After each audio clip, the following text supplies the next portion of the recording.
Donc on vous remercie d'être présent aujourd'hui pour la première initiative de présentation de l'initiative citoyenne européenne, pas de profit sur la pandémie. Nous avons choisi volontairement de la faire ensemble avec nos camarades d'Elenc parce que c'est une initiative européenne qui engage de nombreuses forces politiques européennes, des organisations syndicales et des ONG. Il s'agit d'obtenir d'ici novembre de cette année 1 million de signatures pour avoir un débat au Parlement européen pour obtenir un certain nombre d'exigences. Vous savez que une des réponses à la crise sanitaire que nous vivons non seulement au niveau européen mais au niveau mondial, c'est la production de vaccins et surtout la mise à la disposition des vaccins de tous les peuples qui en ont besoin. La question donc de la maîtrise de la production pharmaceutique des vaccins est donc une question qui se pose à l'échelle de l'humanité tout entière. Le Parti de la gauche européenne et ses différentes composantes, dans les lignes, le PCF, ont décidé de soutenir cette initiative qui est partie de nos camarades belges pour exiger la première chose. Nous sommes dans une crise politique grave au niveau européen. Il y a une forte défiance qui s'exprime vis-à-vis des parlements, vis-à-vis des institutions, vis-à-vis des États.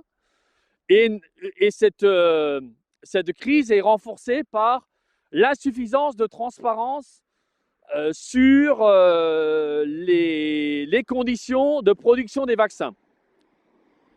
La première demande que nous faisons à l'échelon européen, c'est d'obtenir la transparence totale de la nature des contrats qui sont passés entre l'Union européenne et Big Pharma, toutes les industries pharmaceutiques qui produisent du vaccin. Donc, et pour cela, nous pensons qu'effectivement, c'est d'autant plus important puisque une large partie de la recherche qui ont abouti à la production de ces vaccins ont été financés par des fonds publics. Et nous disons très simplement, au vu de l'urgence sanitaire européenne et mondiale, la production de vaccins, de même que la production des médicaments permettant les traitements, ne doit pas servir pour augmenter la rentabilité des industries pharmaceutiques. Ces industries pharmaceutiques annoncent des taux de profitabilité entre 20 et 25%. Et nous considérons, et c'est quelque chose qui est porté par de nombreuses ONG notamment, d'où l'expression de la campagne, pas de profit sur la pandémie.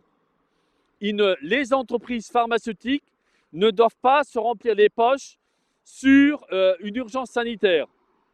Et nous voulons la transparence totale et nous souhaitons également que, puisque ces recherches ont été payées par des fonds publics, il faut absolument que les brevets tombent dans le domaine public, qu'ils soient sortis de la logique marchande pour correspondre à l'exigence du moment, c'est-à-dire de faire de l'accès du vaccin, en réalité un bien public mondial.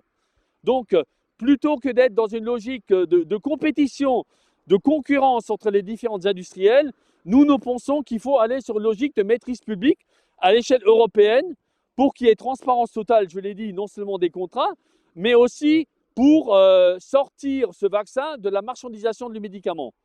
Voilà, ça c'est la deuxième exigence et nous considérons effectivement que le prix du vaccin doit aussi être transparent.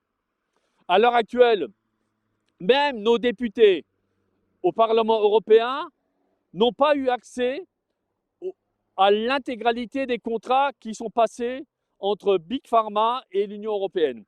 Et donc, de ce point de vue-là, toute cette insuffisance d'information, cette non-transparence ne peut que générer de la défiance supplémentaire à l'échelle de l'Europe et peut aussi entraîner des réticences vis-à-vis de la protection vaccinale. Voilà un peu ce que je voulais dire en introduction. Donc c'est une campagne européenne, il y a un site européen qui est disponible, on peut voter en quelques minutes. Voilà, c'est un site qui est en français et en anglais, je ne sais pas s'il est en allemand, mais ça devrait pouvoir se faire. Et c'est un site qui vraiment, cette initiative citoyenne européenne, je le rappelle, est prévue par les traités européens. C'est quelque chose qui est prévu par donc les traités et qui peut aboutir, ce que nous souhaitons, à un débat au Parlement européen pour obtenir une législation conforme aux exigences que je viens de présenter.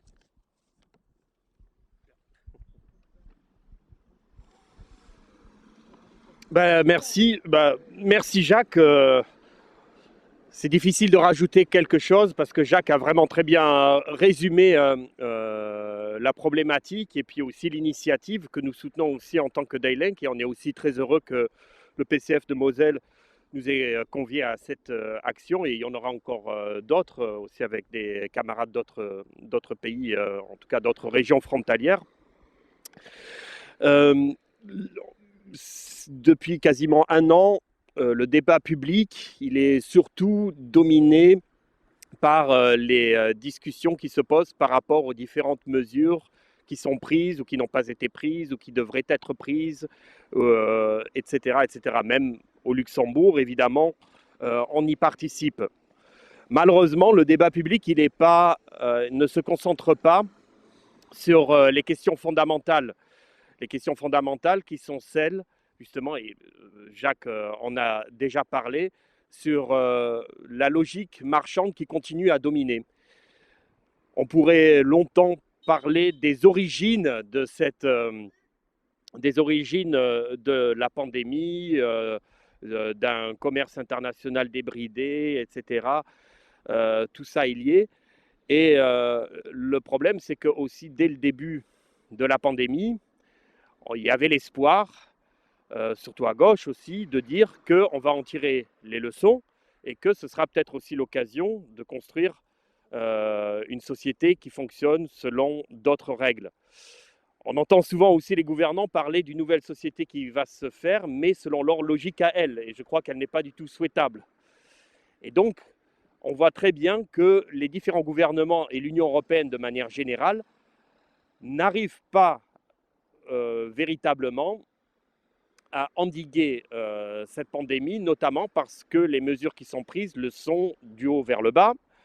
Les considérations économiques priment sur le bien-être des gens, et toute la discussion qu'on a maintenant sur la vaccination tombe également dans cette discussion. Et Jacques l'a dit,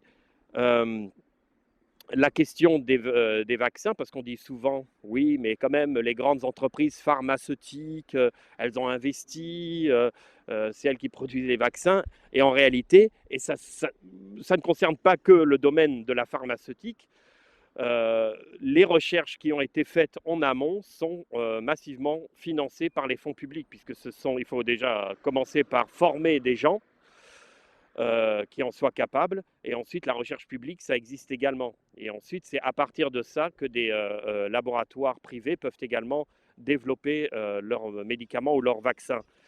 Donc déjà, c'est une revendication qui est en fait de bon sens quasiment, de dire ce que la collectivité a produit doit revenir à la collectivité, et il est inimaginable que l'on puisse faire des profits privés sur cette pandémie. Et le problème aussi se pose donc au niveau de la transparence. Il y a déjà eu des initiatives, même je crois au Parlement européen, notamment par le groupe de gauche appuyé par les Verts, je crois aussi d'ailleurs, pour demander la transparence des brevets. Évidemment, ça a été rejeté par des partis qui gouvernent quasiment dans tous les gouvernements, de l'Union européenne. Ursula von der Leyen également s'y oppose. Mais il ne faut jamais oublier que les différents gouvernements, dont le gouvernement français, mais également le gouvernement luxembourgeois, devraient s'engager aussi au niveau européen pour demander justement la transparence, pour enjoindre une action aussi pour l'abolition des brevets, et pour resocialiser la question de la vaccination, ce qui probablement pourrait considérablement faire avancer aussi la vaccination de la population qui actuellement est toujours dans un imbroglio pas possible, y compris au Luxembourg où on n'avance pas. Et je crois que c'est plutôt lié à ça, c'est pas forcément lié à des compétences ou incompétences, c'est surtout lié à une question systémique. Et donc on va aussi encore réitérer aussi notre demande envers le gouvernement luxembourgeois qu'il fasse pression déjà aussi au niveau européen. En principe, on a une ministre de la Santé qui est socialiste. Ça devrait être un réflexe pour elle de soutenir une telle revendication. Et on va voir si ce débat pourra être lancé. Merci. Une des difficultés qu'on rencontre à l'heure actuelle, c'est la faiblesse de l'outil de production industrielle pour produire les vaccins en nombre. Et vous savez aujourd'hui que certains industriels ont déposé les brevets pour les premiers vaccins. Aujourd'hui, il y a des négociations entre ceux qui possèdent les brevets et ceux qui seraient susceptibles de produire toute une partie des composantes nécessaires au vaccin.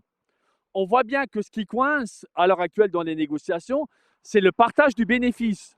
Et en réalité, du côté français, Sanofi qui a été sollicité, Sanofi qui pour l'instant n'est pas en capacité de produire un vaccin parce qu'il ne l'a pas trouvé, mais Sanofi dit si on utilise mon outil de production, alors il va falloir aussi que je récupère une partie de ces bénéfices considérables.